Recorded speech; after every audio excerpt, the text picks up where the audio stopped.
On November 26, 1941, a formidable fleet of Japanese warships embarked on a secretive mission, departing from Japan with an air of mystery.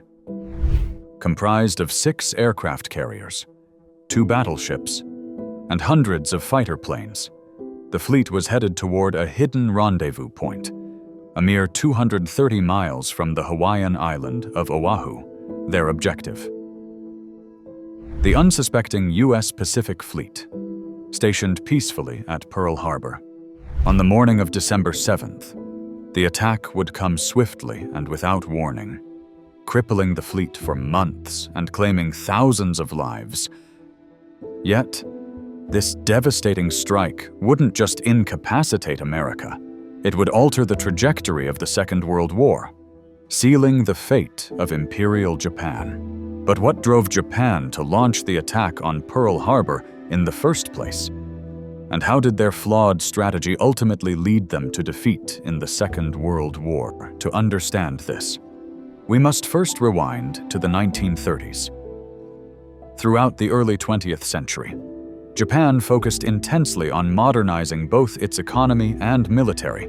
Their goal was clear: to establish an empire on par with the likes of Great Britain and the United States.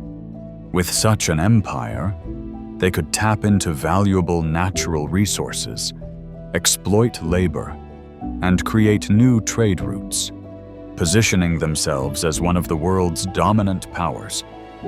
However, despite these grand ambitions, Japan faced a critical challenge. Its own homeland lacked the resources necessary to fuel this expansion. To turn their vision into reality, Japan needed to secure vast supplies of coal, iron, and, above all, oil. In 1931, Japan took its first bold step toward building its empire by invading the Chinese province of Manchuria.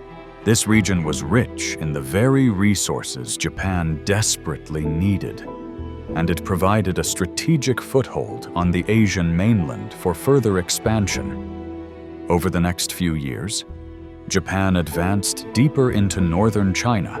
Early on, their military successes were swift and decisive, with one victory following another. However, these victories came at a horrific cost. Atrocities like the brutal massacre in Nanking and indiscriminate bombing of Chinese civilians, actions that sparked global outrage. By 1939, the situation had changed. The conflict had reached a deadlock.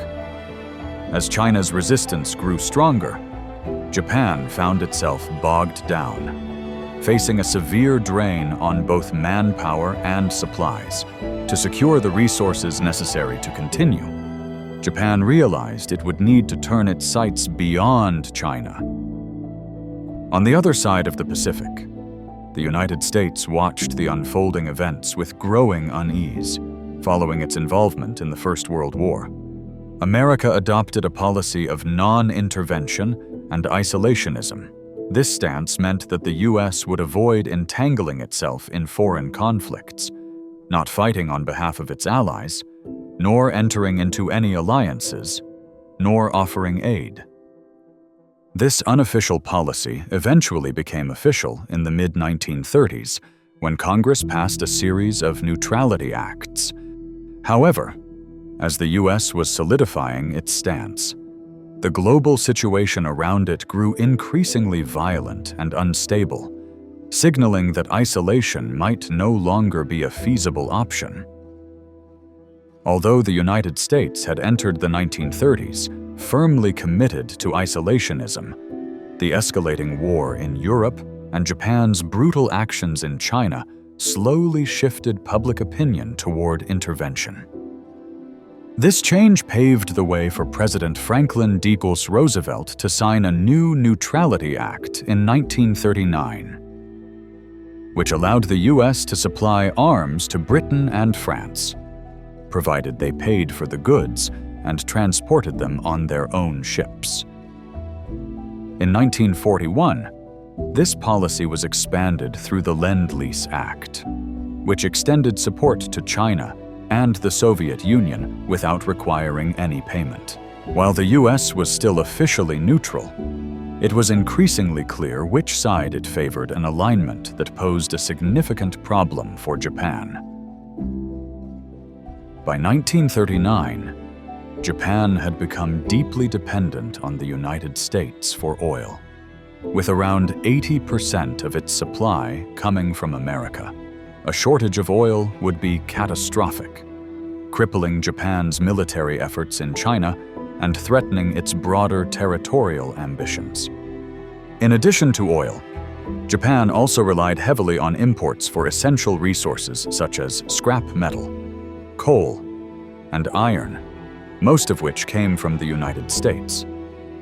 Faced with this reliance, Japan was forced to choose between two competing strategies for expanding its empire: the Northern Strategy and the Southern Strategy. The Northern Strategy, supported by the Imperial Japanese Army, focused on seizing the resource-rich regions of China, Mongolia, and Siberia, where Japan could access crucial supplies of oil, coal, and iron. In contrast, the Southern Strategy, championed by the Imperial Japanese Navy, called for an expansion southward into British Malaya and the Dutch East Indies, which were abundant in oil and rubber. By the mid-1930s, Japan had already embarked on its northern path, launching attacks in Manchuria and China, which resulted in tense border conflicts with the Soviet Union. These clashes culminated in the Battle of Khalkhin Gol, where the Soviet Mongolian forces inflicted a decisive defeat on Japan, forcing the country to reassess its northern ambitions. With the Japanese army mired in China, the nation's navy shifted its focus to the Southern Strategy. In 1940, Japan advanced into northern French Indochina under an agreement with the Vichy French government. This move effectively isolated China, but the United States viewed it as another act of aggression. In retaliation, the US imposed an embargo on vital materials such as iron, steel, and copper resources essential to Japan's war efforts.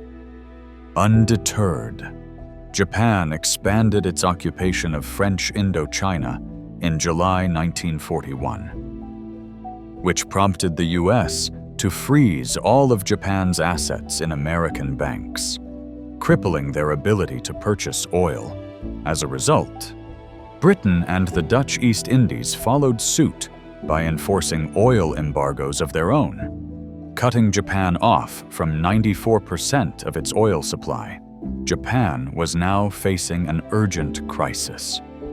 Desperate to secure the resources they so desperately needed, they attempted to negotiate with the United States, who demanded Japan's immediate withdrawal from China and renunciation of the Tripartite Pact.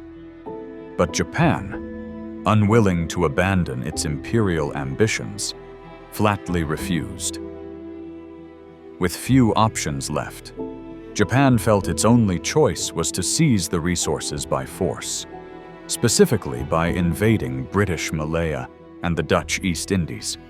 Japan believed the United States would inevitably respond with military action, but they hoped to blunt that response. The plan, a surprise attack on the US Pacific Fleet at Pearl Harbor. Japan's aim was to cripple the American fleet, buying themselves precious time to consolidate their gains in the Pacific and Southeast Asia. They believed that with the US thousands of miles across the Pacific, America would lack the resolve to engage in a protracted war and would eventually negotiate for peace. On the morning of December 7th, 1941, the attack was launched. The first wave of Japanese aircraft struck the island's airbase, and the ships anchored in the harbor. Within the first 5 minutes, 4 battleships were hit, and the USS Arizona exploded, taking the lives of 175 crew members. By the end of the first wave, Japan had sunk or severely damaged 18 American warships and destroyed 188 aircraft. Japan's initial hope for a swift victory seemed to come to fruition as they rapidly took control of territories like Thailand, Guam, and the Philippines. However, a critical flaw in their strategy became apparent. The 3 U.S. aircraft carriers, vital to the American naval force, were not stationed at Pearl Harbor during the attack. They were out on maneuvers, escaping unharmed. In the end, Japan's attack had the opposite effect of what they had intended. Rather than weakening the resolve of the United States, it ignited a wave of unity across the nation. The attack galvanized the American public, prompting President Roosevelt to declare war on Japan. This decision brought the United States fully into the conflict, setting the stage for a long and brutal war. Japan's hopes for a quick, decisive war quickly vanished as they now faced the full force of the United States industrial and military power. The attack on Pearl Harbor had unknowingly stirred the sleeping giant, awakening a nation determined to fight. What Japan had hoped would be a swift victory instead set in motion their downfall, as the relentless might of the U.S. would eventually crush their empire-building ambitions.